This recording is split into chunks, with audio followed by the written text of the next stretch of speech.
Y así sucedió.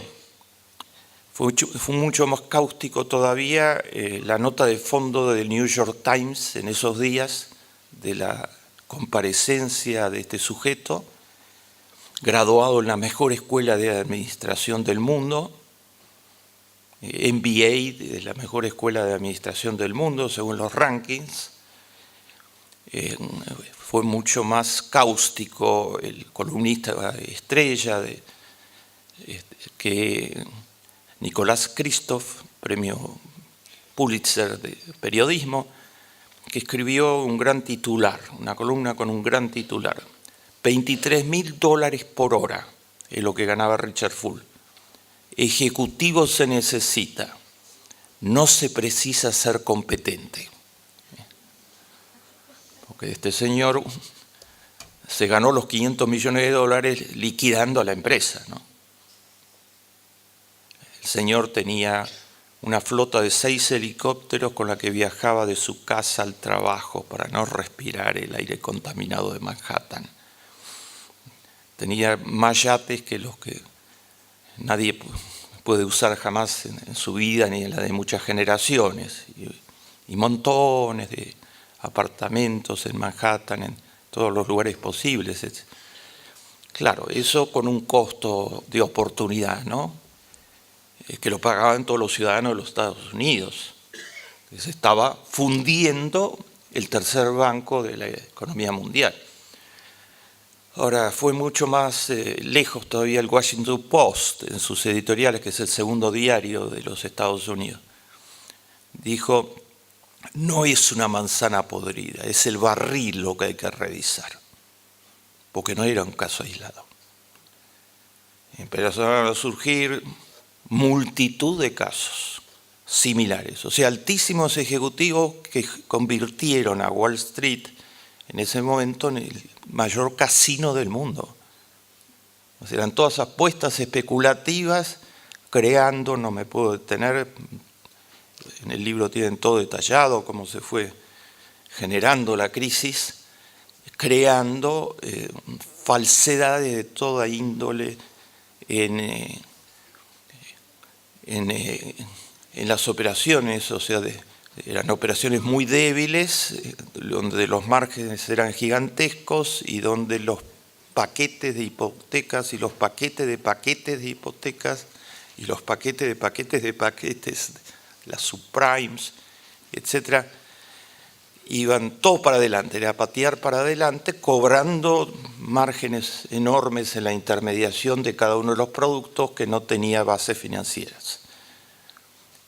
Era la especulación pura en favor del grupo especulador, aprovechando la desregulación total de los mercados financieros que hizo Bush. Durante su periodo cumplió a fondo eso de que los mercados son sagrados. Entonces debilitó al máximo las leyes, derogó leyes y disposiciones de regulación y debilitó totalmente la capacidad de control de los mecanismos, privatizó buena parte del Estado y privatizó actividades de regulación incluidas, etc. Todo eso creó el ambiente propicio para que la corrupción financiera, en este caso, tuviera todas las posibilidades de desarrollarse sin problemas. 10 años atrás, un prominente empresario americano que se ha caracterizado por una conducta de altísima responsabilidad social empresarial, Warren Buffett, el mayor inversor, el inversor de más rendimiento de la historia de Wall Street, tiene un fondo de inversión gigantesco que se llama Berkshire, tiene 82 años y todos miran qué hace él antes de hacer cualquier inversión, porque es considerado la persona que más sabe de inversión. Le mandó cartas y cartas y cartas a Bush y Alan Greenspan, el presidente de la Reserva Federal, diciéndole: los derivativos, por favor, regulen los derivativos. Yo sé de estas cosas, yo estoy en el mercado hace 60 años, yo realmente sé de estas cosas. regulen los derivativos porque es una bomba de tiempo que se va a llevar toda la economía por delante y que va a explotar en cualquier momento. Le contestaron que el mercado se autorregula y que no es inaceptable que el Estado intervenga en la regulación de la economía. El mismo Greenspan, que también tiene una edad avanzada, cuando lo citó el Congreso de los Estados Unidos como uno de los responsables de la crisis, por mantener férreo que cero regulación y que al contrario abrir totalmente los mercados financieros porque eso va a ser lo mejor para la economía. Cualquier parecido con cualquier economista ortodoxo argentino que lleva normalmente un libro de Greenspan debajo del brazo es absolutamente real, ¿no? O sea, para darse aire los economistas ortodoxos llevan el libro de Greenspan.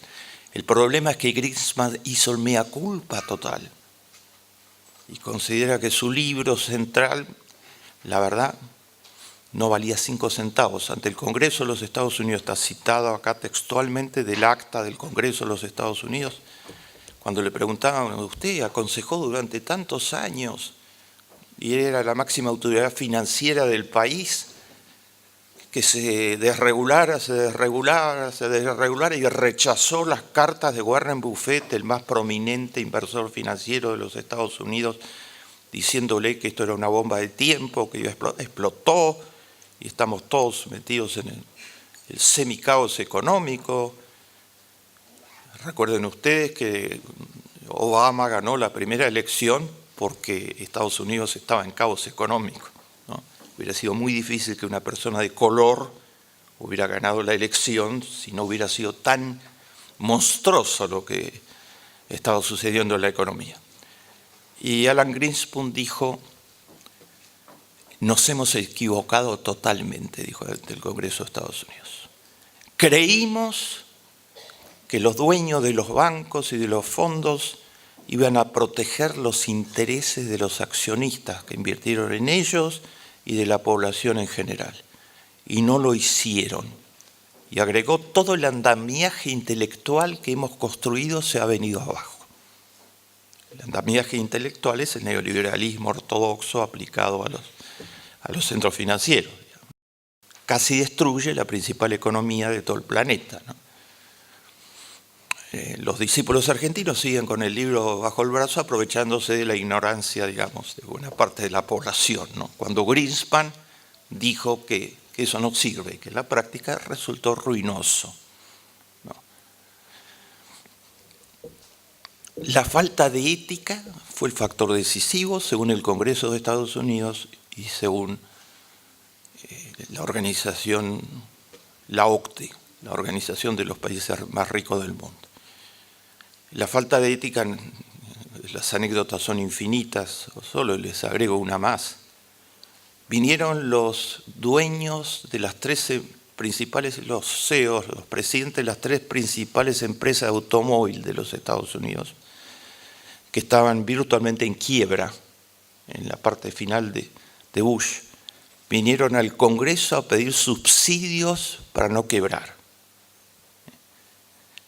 Y en la comisión, nuevamente, el presidente de la Comisión de Medios, Henry Waxman, se llama una figura ejemplar en la política americana, lo recibió y les dijo, ustedes vienen a pedirnos subsidios para no quebrar, ¿no?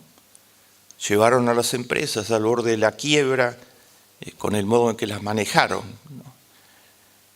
Pero acá me informan que ustedes no vinieron viajando en clase turista, ni siquiera en clase business, desde Chicago, la sede de las empresas, hasta Washington, la sede del Congreso. No, sino que ustedes vinieron en sus propios aviones personales. Y eso es un costo que si no lo hubieran incurrido, ya ahí tenemos una parte del subsidio. Entonces, ¿cómo viene a pedirnos subsidio en sus propios aviones personales? ¿No? Eso es un abuso total. Así funcionaba buena parte del sistema de los decisores, los que toman las decisiones. En ese momento el pueblo americano les puso un nombre, los amos de la tierra, ¿no? Se creían los amos de la tierra. que todo podía funcionar al servicio de ellos y de su enriquecimiento y que la impunidad iba a ser total. Bueno, explotó todo. Unos años antes, hubo un episodio muy poco antes, ¿no? El de la sexta empresa de los Estados Unidos que fue una quiebra fraudulenta, ¿no? Enron, ¿recuerdan ustedes? Tenía ventas por 100.000 millones de dólares anuales. Su presidente y su CEO, graduados de la mejor escuela de MBA de los Estados Unidos, la vaciaron. No había nada, los activos no existían. Y una famosa empresa de auditoría internacional, la número 1 del mundo, firmó los balances falsos. La empresa se llamaba, porque no existe más, Arthur Andersen. ¿Recuerdan ustedes? Firmó los balances falsos en Enron año tras año. El shock público fue de tal magnitud que la empresa tuvo que disolverse, ¿no? Acompañó toda la operación de vaciamiento de Enron, que claro, era un cliente muy importante, obviamente. Entonces ahí ya no solo hubo vacío de valores éticos, sino hubo conducta ilegal criminal, ¿no? Pues se violaban todas las leyes básicas de funcionamiento de la auditoría etcétera. El público creía que Arthur Andersen estaba garantizando los balances, ¿no? Enron, la perversidad de sus ejecutivos llegó al nivel tal de que un mes antes de que la empresa se declarara en quiebra total, con un desfalco de 60.000 millones de dólares, o sea, robándole a los accionistas y a los proveedores, a todo el mundo, la empresa, en un gesto de perversidad final, le dijo, los empleados estaban muy inquietos, porque el fondo de jubilación de los 20.000 empleados de la empresa, por consejo sistemático de los altos ejecutivos, estaba invertido en Enron mismo. Y un mes antes le dijeron, las acciones se van para arriba, inviertan mucho más, al mismo tiempo que ellos las estaban vendiendo. Entonces quebraron la caja de jubilaciones de los 20.000 empleados. El gerente general está preso por 25 años. Hay un culpable más por falta de atención a la ética. Estos son culpables de la mayor crisis económica mundial que la seguimos padeciendo por falta de ética. ¿Se escucha bien al final? Pero hay un culpable más, un profesor muy importante, Amitai Etzioni, el creador de la sociología de las organizaciones. Es profesor emérito actualmente de George Washington University. Escribió un artículo central en el Washington Post diciendo: llamen a declarar a los decanos, al Congreso de los Estados Unidos, que no llame solo a Arthur Andersen, Richard Full, sino que llame a declarar a los decanos. ¿Cómo forman los MBAs? Y los decanos admitieron de que se equivocaron totalmente, que no se enseñaba ética en los MBAs. Y no es que es enseñar una materia que se llame ética y enseñar la ética de Aristóteles o de Platón, que son muy interesantes, pero bueno, estamos en el año 2015, no es eso. Aristóteles y Platón no podían imaginarse que la falta de ética podía ser tan exponencial, digamos, llegar a los niveles de sofisticación que ha llegado modernamente. Los decanos admitieron, no se enseña ética. Enseñar ética es problematizar las decisiones que se toman en gerencia, en contabilidad, en auditoría, en los consejos que se dan en economía, desde el punto de vista ético. Esto es ético, no es ético, además de si es legal o no es legal. Y hubo una revisión de currículums brutal en los últimos 10 años, en los currículums de los 10 principales MBAs de los Estados Unidos porque la opinión pública lo exigió, los medios lo exigieron. Se creó un debate sobre cuál es la calidad final del producto. Saca un gerente que sabe de todo y que lo aplica como Richard Full, que era absolutamente capaz desde el punto de vista técnico, pero lo aplica sacrificando el tercer banco del mundo para su ganancia personal. Esto es mejor que no se lo hubiera formado nunca, ¿no? Porque no se le hubiera dado las tecnologías para poder hacer eso. Entonces el tema de la responsabilidad en el uso de los instrumentos tecnológicos, contables, gerenciales, administrativos y económicos es un tema central que debería ser transversal a todo lo que se enseña, que no existía virtualmente. Se hicieron una cantidad de investigaciones sobre los currículums y una de las tantas investigaciones señaló lo siguiente. La investigación llegó a la conclusión de que preguntó a una muestra muy grande de egresados de MBA, ¿ustedes alguna vez vieron ética? ¿Vieron responsabilidad social? Sí, normalmente cuando aparecían temas éticos nos decían qué tipo de firma de abogados debíamos buscar. O sea, para la mentalidad de los MBAs, los temas éticos eran un tema de litigios de abogados. Eso es todo lo que había que hacer. Ustedes dirán, bueno, pero todo esto ya pasó. No pasó, porque Obama hizo una excelente ley de regulación. No la hizo Obama, sino que la hizo una figura política de las más respetadas y queridas de los Estados Unidos, que se llama Elizabeth Warren, una mujer, que Obama le encargó que haga una ley de regulación. Es una de las más destacadas catedráticas de Harvard, jurista, y ahora por aclamación de su área geográfica de Massachusetts, es senadora, y encabeza muchos de los mejores proyectos de ley en el Congreso de los Estados Unidos. Ella hizo una ley de regulación en serio, creando la figura del ombudsman en defensa de los consumidores financieros, de los pequeños accionistas, que proteja a todos los que fueron expoliados en la especulación financiera.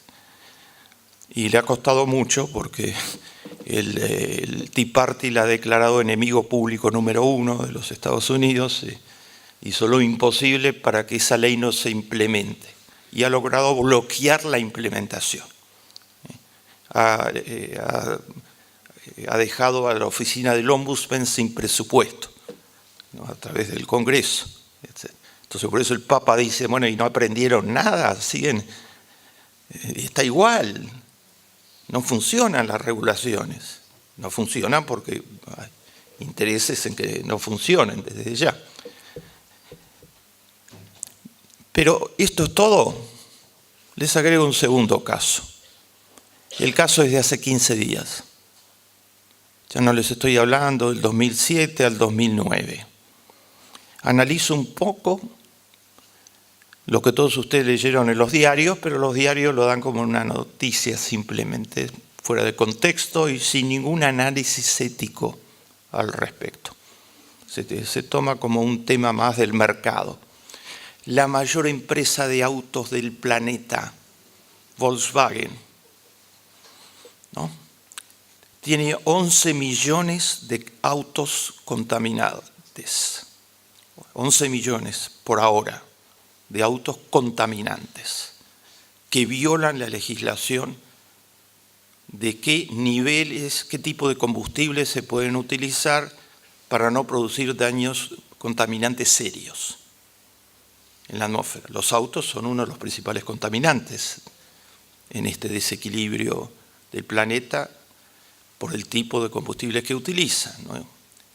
Entonces Estados Unidos tiene una ley significativa de regulación y tiene una agencia de protección del medio ambiente que trata de que se implemente la ley y vigila si se implementa la ley.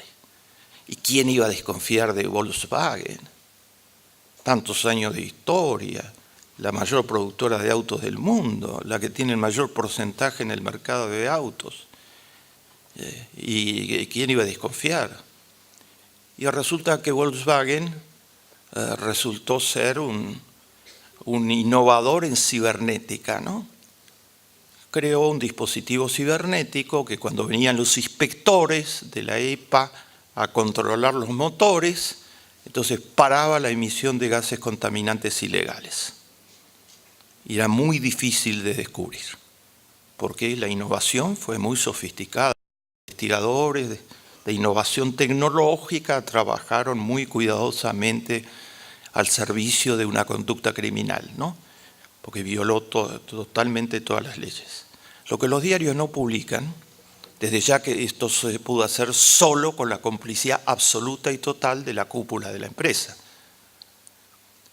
Y se hizo sistemáticamente durante un periodo extendido de tiempo. Empezó a despertar suspicacia porque las ONGs, estas ONGs tan molestas, siempre se les ocurre defender a los débiles, como la que yo estuve en el Luna Park, siempre se les ocurre hacer cosas virtuosas, etc. Entonces, tan molestas las ONGs empezaron a analizar la huella ecológica que dejaban los carros de Volkswagen en las carreteras. Y la huella ecológica no era la que debería ser de acuerdo a las normas legales aplicables al caso. Y entonces fueron y se quejaron a la agencia de control, y la agencia de control le dijo, bueno, vamos a controlar de vuelta. Y la agencia de control fue 11 veces durante el último año a Volkswagen a inspeccionar. Y el equipo técnico de Volkswagen, del más alto nivel profesional, graduado en MBAs o en escuelas de ingeniería, del más alto nivel profesional, les dijo una y otra vez, esas ONG no saben de nada, opinan sobre cualquier cosa. Todo está acá impecable, controlen, y apretaban el botón que hacía funcionar el dispositivo, el programa, la aplicación ultra sofisticada que permitía parar la emisión de los gases contaminantes.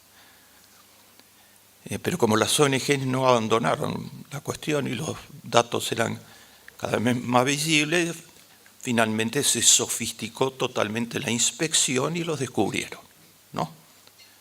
Nadie pensaba que podía Volkswagen llegar a ese nivel de violación de las leyes, porque acá ya no estamos hablando de un caso de que se hizo algo que no se debía hacer, no, directamente se violaron las leyes. Lo que los diarios no informan, y esa es la información Klicksberg, la que yo suelo dar frente a estos episodios, es quién pagó el costo. Porque esa pregunta solo surge cuando uno se lo plantea éticamente. ¿Y cuál fue el trade-off? O sea, está claro que Volkswagen lo hizo para tener más potencia en los motores, para que fueran más competitivos respecto a la competencia, y eso le ganó clientes en el mercado, está claro. Toyota no hizo lo mismo y entonces Volkswagen le ganaba a Toyota en potencia del motor. Cuanto más contaminante, mayor potencia. Pero ¿quién pagó el costo? ¿Saben quién pagó el costo? Los pulmones de buena parte de la población de los Estados Unidos. La Organización Mundial de la Salud dice que esos gases son venenosos y midió que consumir permanentemente gases de ese tipo, los consumidores pasivos, los activos los que manejaban y los pasivos los que pasaban por ahí simplemente, y la atmósfera en su conjunto, equivale a fumar varias cajas de cigarrillos diarias, que sabemos que son absolutamente fatales, etc. Hoy sabemos que la mitad de la gente que fuma cigarrillos sistemáticamente, desgraciadamente, va a tener problemas de salud extremadamente graves, ¿no? Entonces no fue gratis. Eso no lo van a leer en los medios. Eso es lo que sucedió, ¿no? Van a tener ahora juicios criminales que se estima por lo que va a tener que pagar 80.000 millones de dólares Volkswagen, ¿no? Pero lo que evidentemente hizo que reaccionara inmediatamente, ¿se acuerdan que cuando estalló el presidente de la empresa dijo yo no sabía nada? Normalmente no saben nada, pobres, no saben nada. Los contrataron para ser presidente de la empresa, reciben los sueldos más importantes de todo el planeta Tierra y no saben nada, pobrecitos. Entonces dijo que no sabía nada, a ver si podía durar, como Blatter, ¿no? Que también dijo que no sabía nada, a ver si podía durar, etc. Pero tuvo que renunciar de inmediato porque las acciones cayeron 40%. Entonces está claro que si no se iba de inmediato iban a seguir cayendo las acciones, así que lo echaron a patadas de la empresa. A Blatter le fue mejor, ¿eh? Recién ahora tiene abierto varios juicios criminales, pero recién ahora el Tribunal de Ética lo va a suspender para que no pueda seguir siendo presidente hasta febrero, según entiendo, etc. Y de paso se comprobó que el otro candidato a presidente, ¿no? Platini, fue el que cobró uno de los sobornos que Blatter repartía, etc. La falta de una discusión ética en el fútbol, obviamente que hace falta una discusión ética sobre el fútbol, ¿no? Esta es una de las principales empresas del mundo, auditada por las mejores auditorías, etcétera, etcétera. Las balances firmaban que todo lo que se hacía allí era absolutamente legal, ¿no? Vamos a ver cuando llegue el turno ahora de las auditorías, de las auditoras que estuvieron auditando esos balances, etc. El tema de la ética es el decisivo, porque todas estas cosas no son errores económicos o errores tecnológicos, no son errores en las políticas. Detrás está la masa crítica más sofisticada del planeta, pero sin ninguna moral. ¿Me explico? Mi última referencia. Un ejecutivo joven, muy exitoso en Wall Street, de 33 años de edad, se ha convertido viralmente en el enemigo público número 1 de los Estados Unidos. O sea, las redes sociales dicen que es el enemigo público número 1 de la sociedad americana. ¿Qué hizo? ¿Qué pecado cometió para que esté estigmatizado totalmente por las redes sociales en los Estados Unidos? El muchachito, que le había ido bastante bien con algunas inversiones especulativas, se compró un laboratorio, porque ese laboratorio tenía un medicamento estrella de 62 años de existencia, que tiene una cantidad de aplicaciones y en los últimos tiempos se descubrió que puede ser útil contra el SIDA.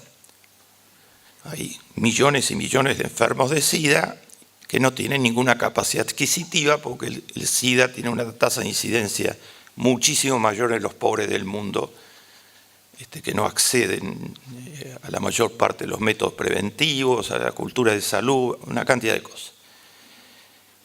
Y entonces el precio de la tableta, del frasco, el precio del frasco salía $13.50. La gente iba a la farmacia y compraba eso a $13.50. Tomó posesión de la empresa y el mismo día que tomó posesión lo subió un poquito, a $750. 5.500% de remarcación. Era legal porque no hay normas para eso. Hasta el día de hoy los grandes laboratorios han logrado que no hubiera normas para eso, con su lobby permanente sobre el Congreso de los Estados Unidos. Pero era totalmente inmoral, ¿no? En mi libro yo distingo, cuando hablo de responsabilidad social empresarial, hay una especie de modelo Klicksberg que se utiliza bastante internacionalmente.